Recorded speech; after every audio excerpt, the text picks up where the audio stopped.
Hey guys, ici Kayla, j'espère que vous allez tous très bien. Moi ça va, tranquille.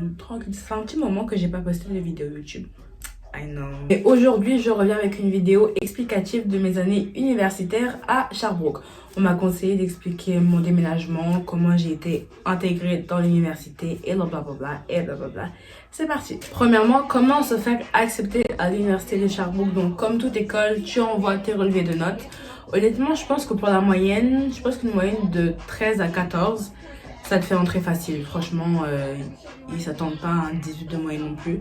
Donc honnêtement, 13-14, je pense que tu passes à l'aise. Deuxièmement, le point le plus difficile ici, je pense que ça va être les papiers administratifs. En vrai de vrai, je me rappelle quand j'ai commencé à faire mes démarches administratives et je voulais me tuer. Franchement, il y avait trop de preuves financières à donner. Et c'était un délire, Déjà, vous avez 2 preuves à acquérir du gouvernement pour pouvoir même entrer sur le territoire. Donc la première, ça va être le certificat d'acceptation du Québec, parce que oui, le Québec doit t'accepter sur son territoire. Du coup, qu'est-ce que tu dois fournir avec? Je pense, si je me rappelle bien, c'est une photo de toi. Une photo, les preuves financières. Il faut vraiment que tu prouves que tu puisses payer au moins 12 000 $ l'année, donc avec ta session, la nourriture, les habits, le logement, etc.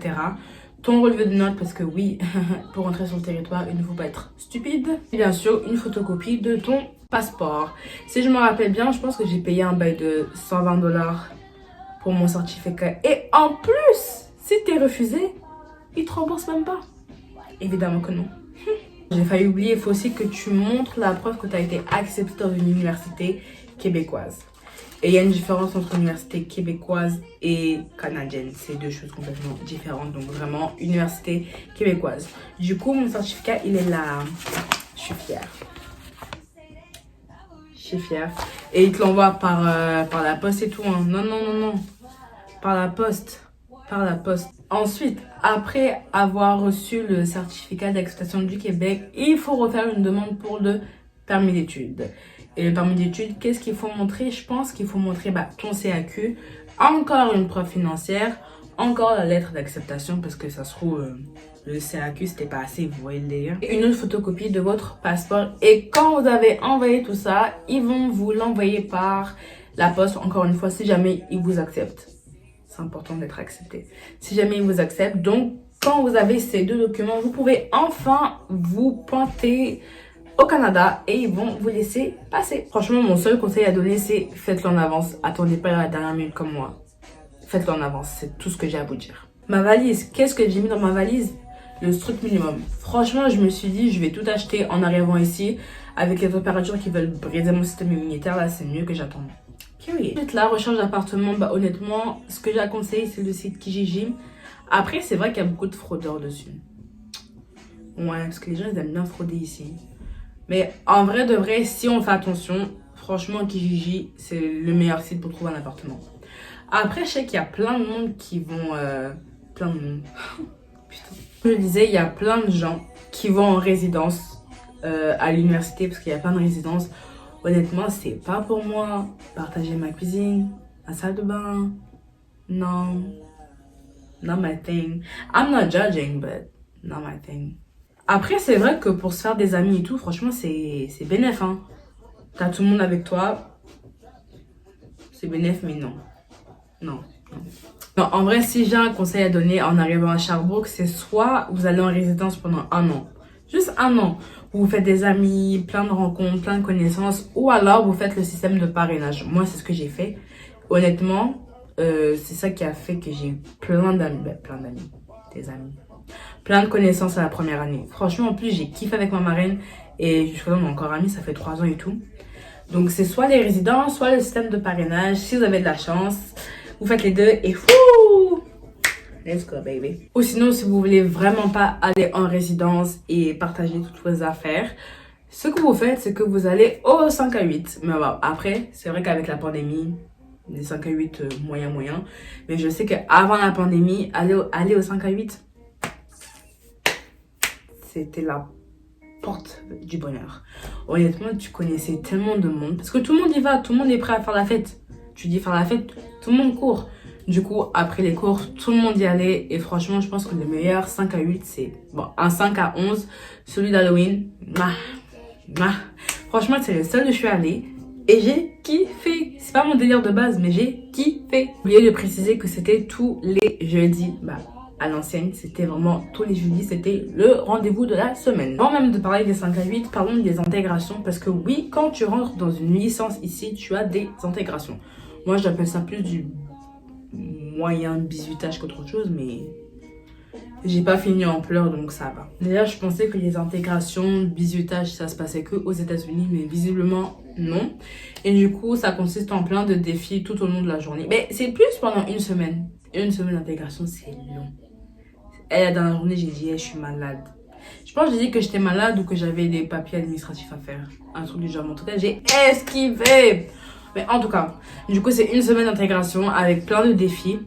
Et je pense que même à un moment donné, on sort du campus et c'est des défis en dehors du campus. Du coup, tu vas dans toute la ville et tout. Je sais qu'on avait une tournée des bars. Ouais. Comme ils aiment beaucoup l'alcool ici. La tournée des bars a été inévitable. Je ne peux pas dire comment ma tournée des bars a terminé. Mais comment cette intégration a terminé pour tout le monde, c'est un secret entre ma licence et moi. Mais tout ce que je voulais dire, mon point en fait de tout ça, c'est que on peut se faire des amis pendant cette intégration. Parce qu'honnêtement, tu parles à tout le monde, tu t'en fous, tout le monde est saoul, le lendemain tout le monde aura oublié. Donc franchement, ouais, je pense que c'est une bonne occasion de se faire des amis. Je m'en suis pas fait, mais c'est une bonne occasion. Comment j'ai vécu ma première année de licence? Franchement, autant j'ai rencontré des filles de fou, mais autant scolairement, waouh! Ah, je me suis fait ramasser! Waouh! Dans tous les sens. De tous les côtés. Et c'était horrible.